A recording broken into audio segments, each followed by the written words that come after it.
It's about the restoration of our republic. We want to educate, encourage, enable the power. We stand for integrity, honesty, self-reliance, self-defense, and most importantly, no compromise on our foundational principles. This is America's Voice Now. Find America's Voice Now on Facebook and at americasvoicenow.org. Here's Michael Evans.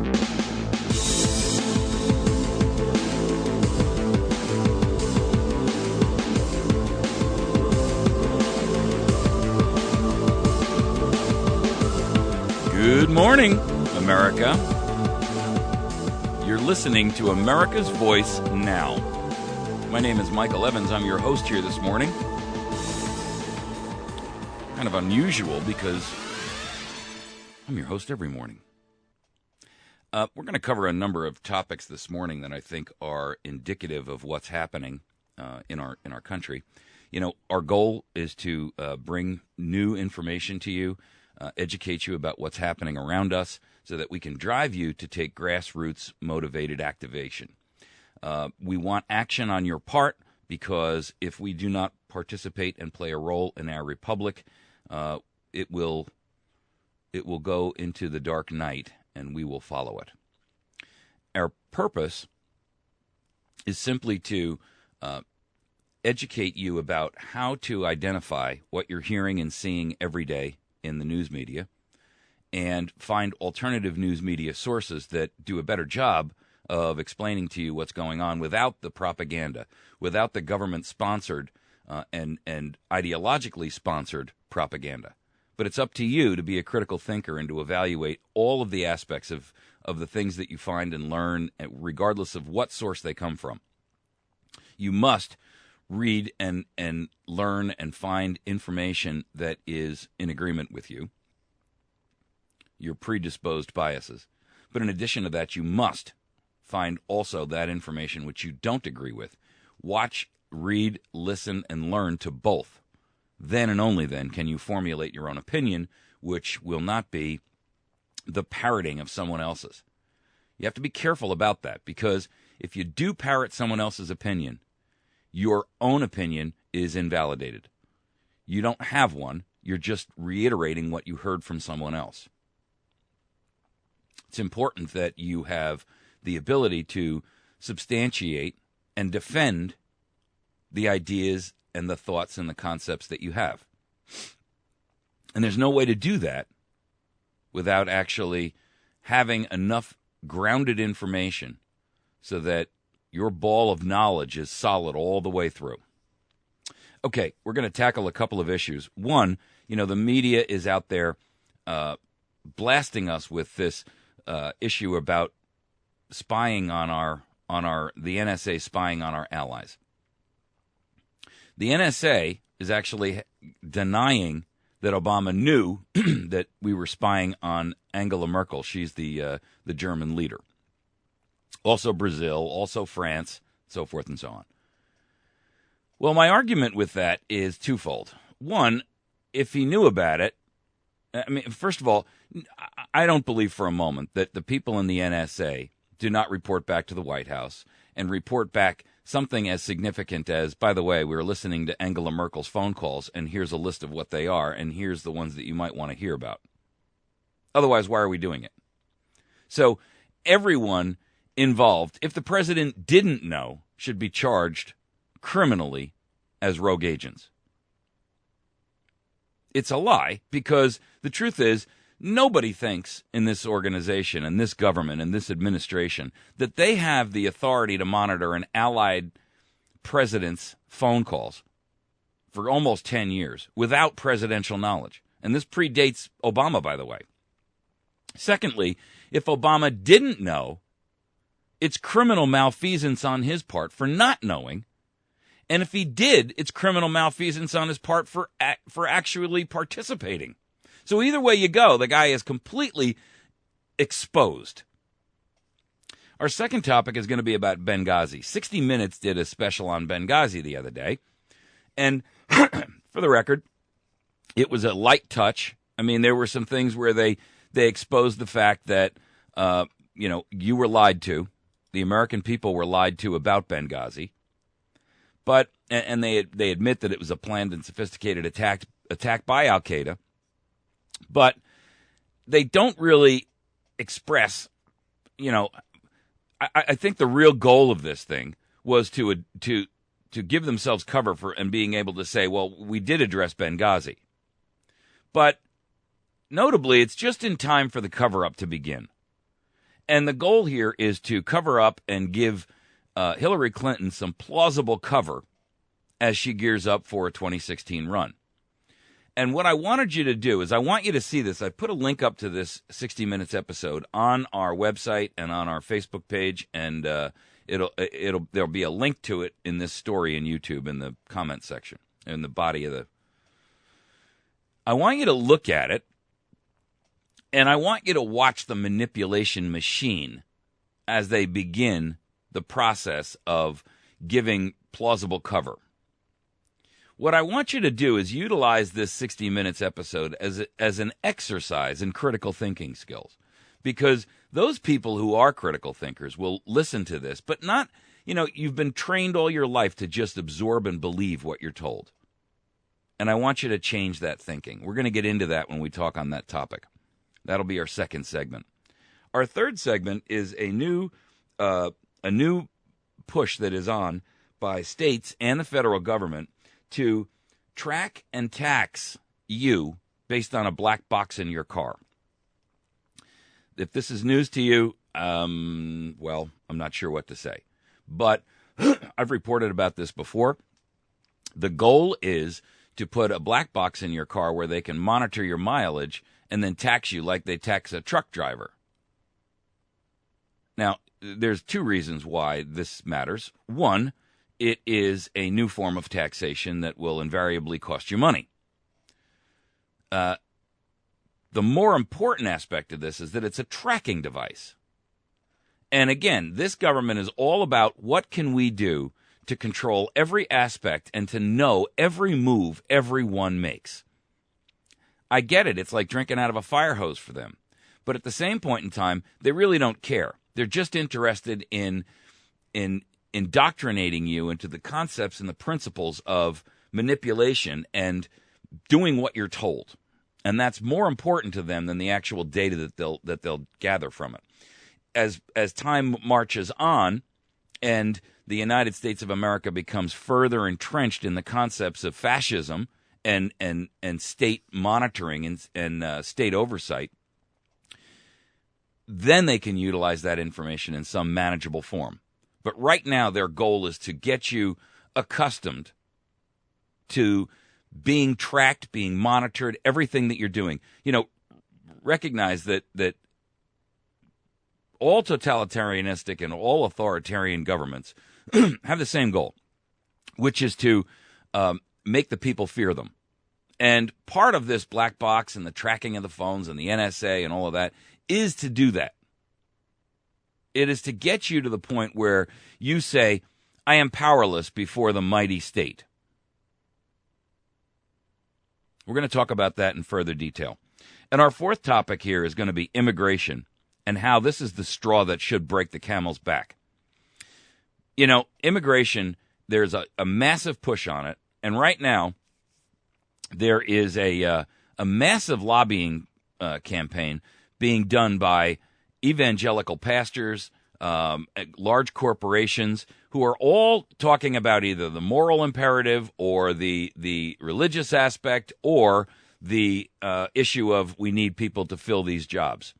And we're going to talk about the betrayal of America by, one, our large corporations. These are the corporations that got their start here, that benefited and have been able to build these gargantuan and monolithic corporations that trade in the tens and hundreds of billions of dollars. And yet, now they're willing to betray that same nation that gave them their start. Evangelical pastors, I got to tell you, you know what? If you are an evangelical pastor and you're participating in this, or if your pastor in your church is participating in this betrayal of America, you've got a problem. You've got a decision to make. Do I stay or do I go and find myself another church? Because I got to tell you, it's funny how churches, and there's going to be a lot of people, I'm going to get a ton of hate mail about this, but I don't care. There's a ton of pastors out there that will say, we can't talk about political things because of the separation of church and state. And yet when it comes to something like immigration, they void that out by saying, well, it's really not a political issue. It's an issue of morality. It's an issue of being kind to your fellow man. Hogwash. What this is cover. First of all, they've been indoctrinated and trained. Have you ever heard of the DHS's clergy initiative, where they are they are training and educating pastors to keep the population docile when civil unrest hits? But secondarily, they use the bully pulpit, no pun intended, against them of a 501c3, and we're gonna talk a little bit more about that in that segment.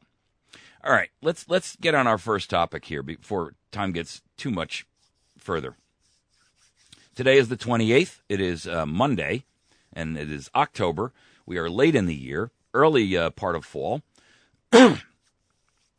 And the White House says they've stopped phone tapping of foreign leaders this summer. This is an article out on Communist News Network and some other areas.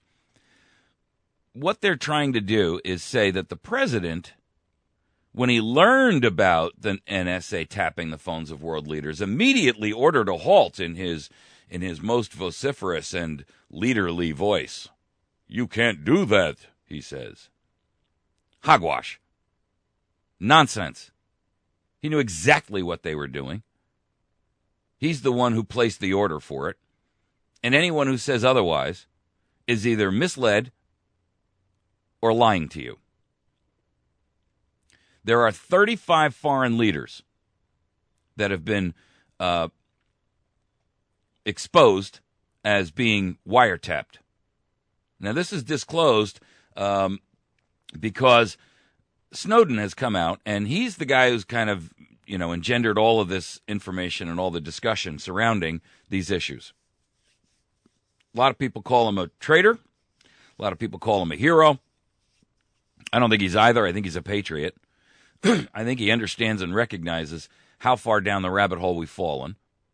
And he is a man who determined that, like our founders before us, excuse me, he was willing to put his life, his fortune, and his sacred honor on the table to expose what he knew to be wrong.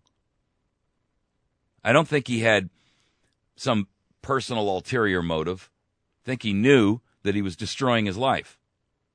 I think he knew that he was going to place himself in a position where he may be either on the run for the remainder of his life and looking over his shoulder, or killed. And I think he'll live with that fear every day for the remainder of his natural life, however long or short that may be. I know he gave up a very, very lucrative job. And I know that he placed his reputation and his honor on the line because he knew that he would be castigated as a traitor or as a monster. But what we are finding, and most of this is a result of his willingness to put it all on the line so that America would understand, and the world. He has withheld a lot of information which would have been damaging to the United States and individuals working for the government in foreign nations. So you got to, you can't throw the guy under the bus. But the NSA here is now with all of these revelations that are out from Snowden, they are denying that Obama was even told by them about spying. Now, I got to tell you, if you believe for a moment that the CEO of a corporation is not aware of a product which is, the intelligence organization, an arm of his company, has been spying on, let's say, competitors.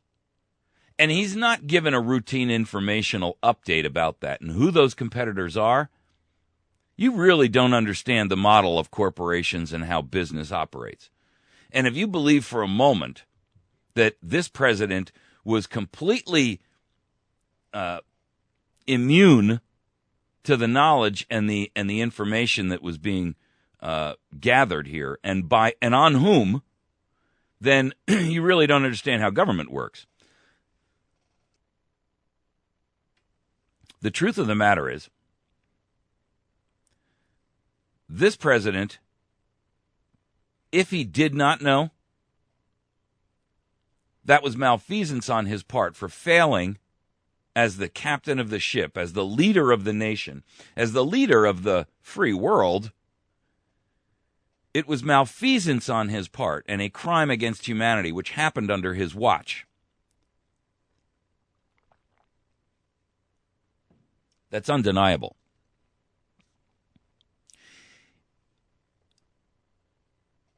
If he didn't know, it's inexcusable that he didn't know, unless he chose not to know, so that he would not have guilty knowledge. And in either case, whether he knew or he didn't know, both result in the same charge. A charge of, at minimum, criminal malfeasance. Malfeasance in office, a high crime and misdemeanor. Not only related to our allies, 35 alleged foreign leaders, but about the United States of America and the people here in this country. You can argue one way or the other about what he knew and what he should have known and so forth and so on. But either argument always leads to the same end. The president is malfeasant in office.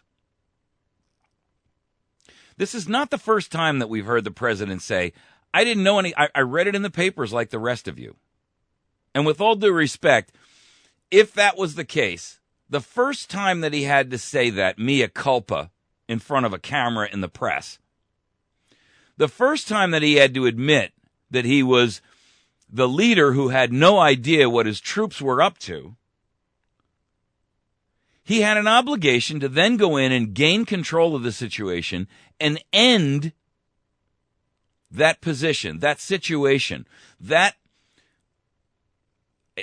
look, he told us the same thing about the IRS. He told us the same thing about Benghazi. It's one thing after another with this guy. And every time he turns around, he says, I didn't know. I read about it in the papers like you did.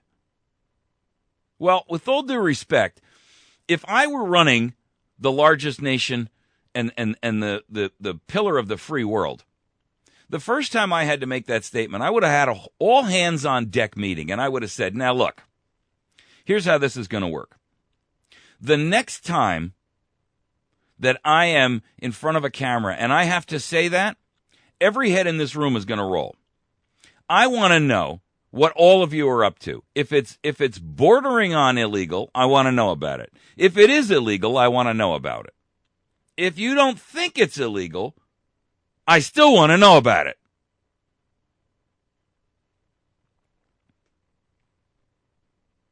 The truth of the matter is, this is the umpteenth time the president has had to come out and say, I found out about it by watching CNN like you.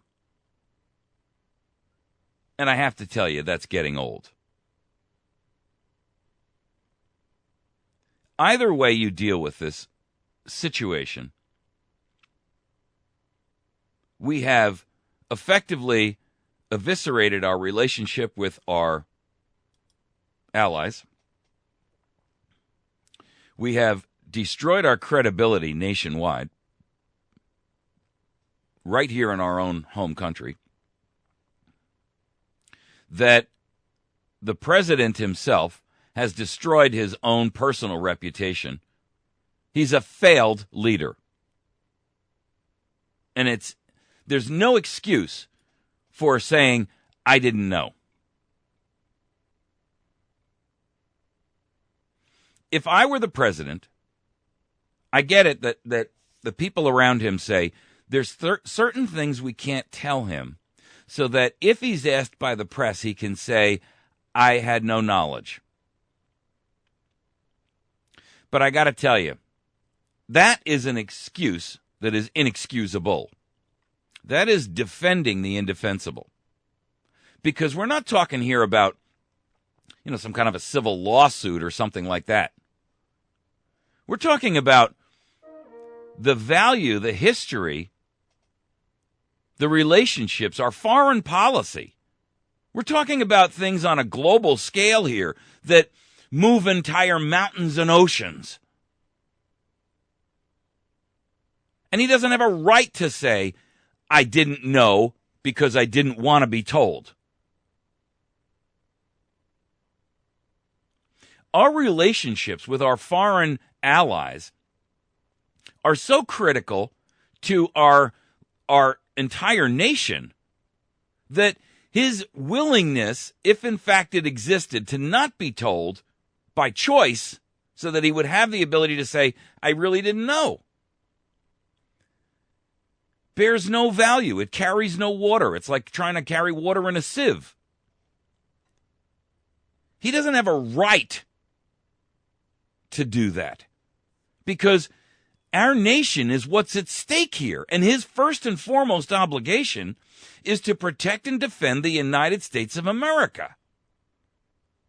And how can you do that when your underlings are out there undermining our nation domestically and internationally? When you're burning bridges, forget burning, you're napalming bridges behind you.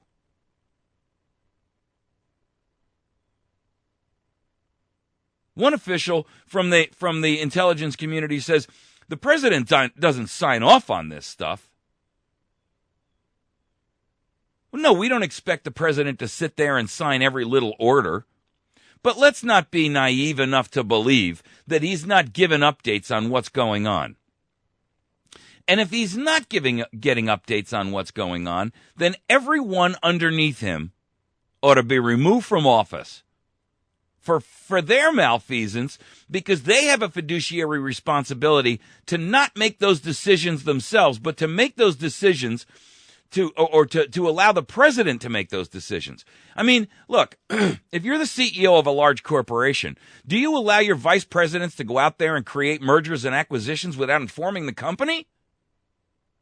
Do you allow the guy in the mailroom to go out there and make decisions that are going to affect that company's future? Of course not.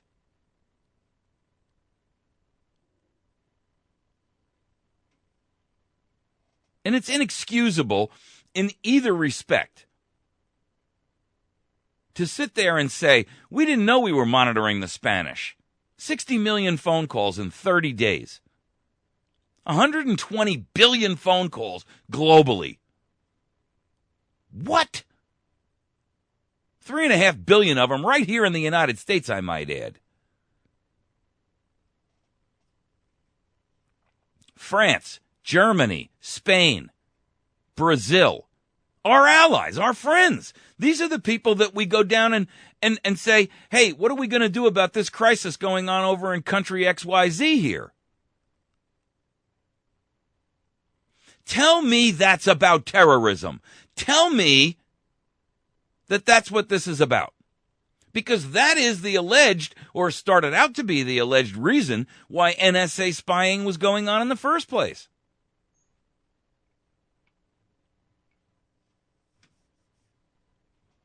The truth of the matter is, ladies and gentlemen, where we are right now ought to be a perfect explanation and the perfect excuse and the perfect reason for why the United States of America needs to rise up and say, we the people, we've had enough. We're done with this nonsense. We're done with him. We're done with you. We've had enough. You're going to make this operate like a constitutional republic, or we're going to do it for you. I got to tell you, America, time is up. Arise, America. Be counted. Be fearless. Be fierce. Be courageous. And speak out, even when your voice shakes. Be strong in your beliefs and your convictions, and know where you stand and why. And then speak, even when your voice shakes. Especially when your voice shakes.